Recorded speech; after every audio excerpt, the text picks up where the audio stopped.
Okay, so we are starting this, and we are starting that secretarial audit, and it is chapter 10. And I'm reading here again, repeating topic, but it is important that what is the scope of internal audit. We know that the scope of internal audit is that review of internal control system and procedures, reliability and integrity of financial and operating information, economical and efficient use of resources, also compliance with the laws, policies, plans, procedures, and regulations, also the review of organizational structure, now accomplishment of established goals for operations, and review of custodianship and safeguarding of assets. We have already done till the techniques of internal audit. Now we have a role of internal audit in the organization control mechanism. What is the role of internal audit in case of an organization control? So we know that the objective of internal control is basically to ensure that the transactions are executed in accordance with the management's general or specific authorization. Now we have this thing that to make sure that the transactions are promptly recorded current amount in the appropriate account and also in the accounting period in which it is executed, so as to permit preparation of financial information within a framework of recognized accounting policies and practices and relevant statutory requirements, if any, and to maintain accountability for assets. Now, to ensure assets are safeguarded from unauthorized access, use or disposition, and to make sure that the appropriate action is taken with regard to any difference between the recorded assets and are compared with the existing assets as reasonable intervals. Now we have a risk management.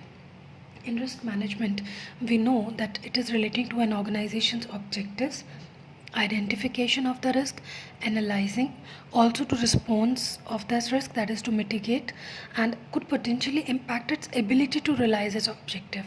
Means to make organization worthy by mitigating all such risk, and we have already done this thing in a very great detail. Now, corporate governance. Now, the internal auditor is often considered one of the four pillars of the organization corporate governance. So internal auditor is basically one of the four pillars, the other pillars being the board of directors, management, and external auditor. What all other pillars is?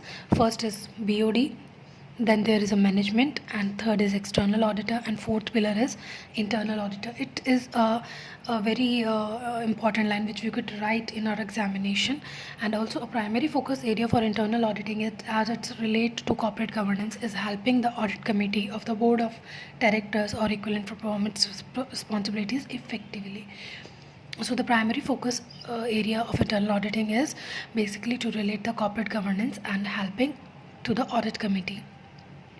So there are the questions related to the topic. Now I'm starting chapter 13. So chapter 13 we are going to start, that is audit principles and technique.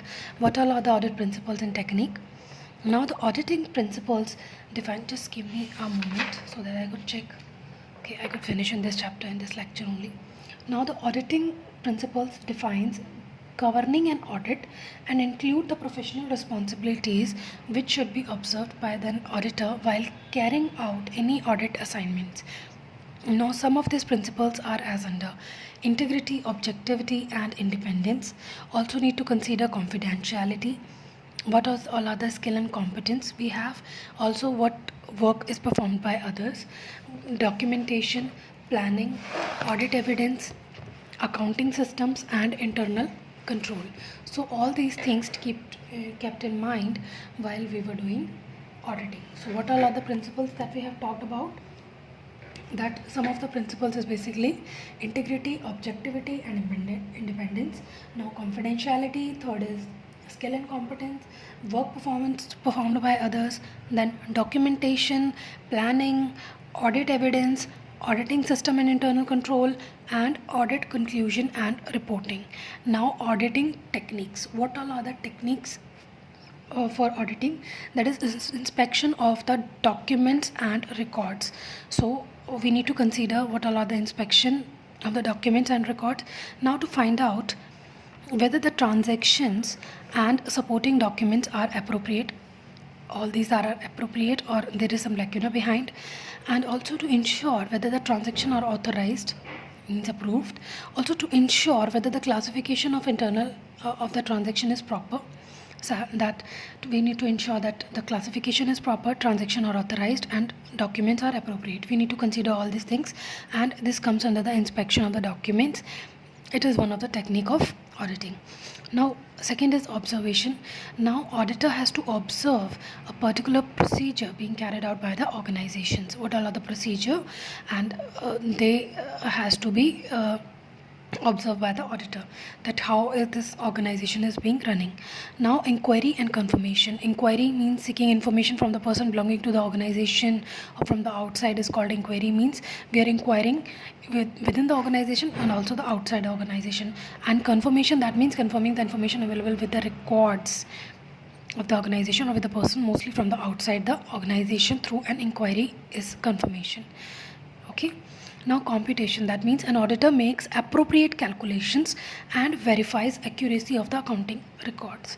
Means accurate, appropriate calculation and the accuracy of accounting records need to be considered. Now analytical procedures means the process of analysis is to ensure consistency of accounting methods and also to evaluate the efficiency of the management by comparing the result of several years. Means we need to analyze the purpose and also to ensure consistency of the accounting methods, and also we need to evaluate the efficiency of the management by comparing the results of the several years. Means several years we have a data and we need to compare from each year. Now what is the auditing planning? Audit planning means basically the process of audit planning should include the following elements. What all are the elements which are included in the process of audit planning?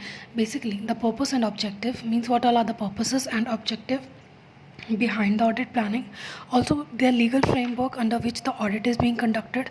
What is the legal framework? So what we need to consider audit planning में, first purpose क्या है, objective क्या है, then legal framework क्या है, then significance area क्या है, issues involve क्या है, then what is a process and technique which we can adopt here.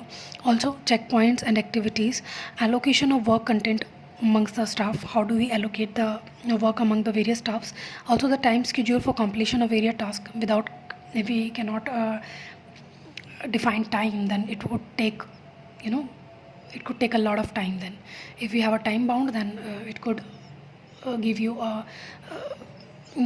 you could complete that task in a lesser time. Then now determining the timelines for submission of draft report. Also the timeline for draft report, discussion thereon with the auditee and submission of final report. Also the areas to be classified on risk areas, means what are the risk criteria to allocate suitable resources. Now determining the extent of detailed examinations and coverage in terms of volume. Now evaluation of internal controls and professional work carried out by other agencies, experts, and placing reliance thereon, means we need to evaluate internal control and also professional work that is to be carried out by the other agencies, experts. Now materiality consideration and determining the threshold therefore, means we need to consider materiality and also determining the threshold on that. Now we have a risk assessment. We already done this in another lecture, but I'm repeating it here again. That is, a audit risk has three components. First is inherent risk, second is control risk, and third is detection of risk. Now inherent risk, that we know from the name itself, that inherent risk is the suspectability of class of transaction of misstatement that could be material individually or when aggregated with misstatement in any other transactions, assuming that there were no related internal control. For example, genuineness of related party transactions. So it is basically inherent risk, that is that risk will exist, and inherent risk basically suspectability of a class of transaction.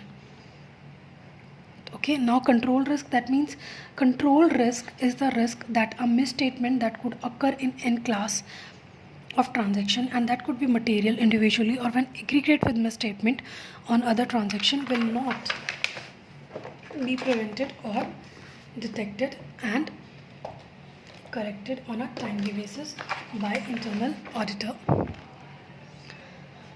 For example, like delay in filing of forms. So it is control risk.